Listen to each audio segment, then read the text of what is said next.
Nauwi sa pananaksak ang pagtatalo ng isang mag-asawang senior citizen sa Calamba, Laguna. May ulat on the spot si Steve Dailisan. Steve, ano nangyari?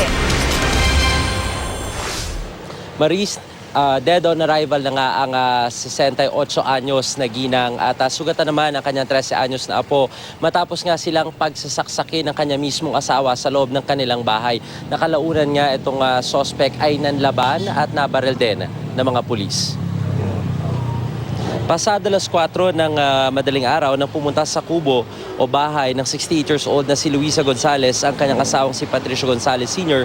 dito sa Purok 3, Barangay Sukol, Calamba City, Laguna. May hinahanap daw na kaanak hanggang sa mauwi raw sa pagtatalo. Pinagsasaksak ng lalaki ang kanyang misis sa leeg at dibdib. Ang kanyang apo na si Julius tinangkapang pigilan ng lolo pero maging siya ay inundayan na rin ng saksak. Nakasaklolo naman ng mga anak ng biktima at naisugod sa ospital ang ina pero yung kanilang ama ay tinapat ang kutsilyo sa dibdib sa kainyumang naman ng gulo kaya di na malapitan.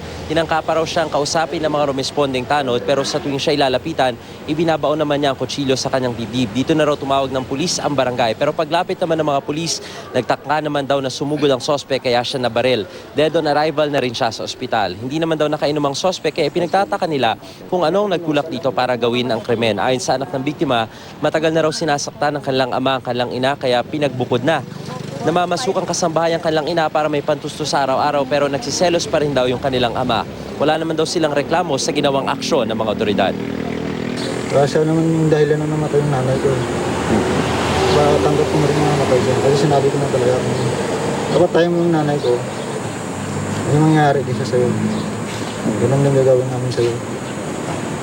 Kasi ang bait mo ng nanay namin, siya lang talaga nag-diferensya. Yung hinihiling niya nung una, yung mga anak niya, makausap niya. Kaso pag nababanggit yung mga anak ng papupuntahin, ayaw rin naman yung salita kung papupuntahin o ano. Parang yung sa sarili niya, yung isang halabas, tapos meron siyang nakatutok sa dibdib. Maris, nakausap natin yung 13 anyos na biktima at sinikap daw talaga niyang pigilan yung kanyang lolo dun sa ginawang pananaksak kanina. Pero hindi na nga raw niya kinaya dahil maliit lamang siya na bata. Pero kasalukuyan na siyang nagpapagaling ngayon sa ospital. Yan muna ang latest mula pa rin dito sa Calamba City. Balik sa'yo, Maris. Maraming salamat, Steve Dailisan.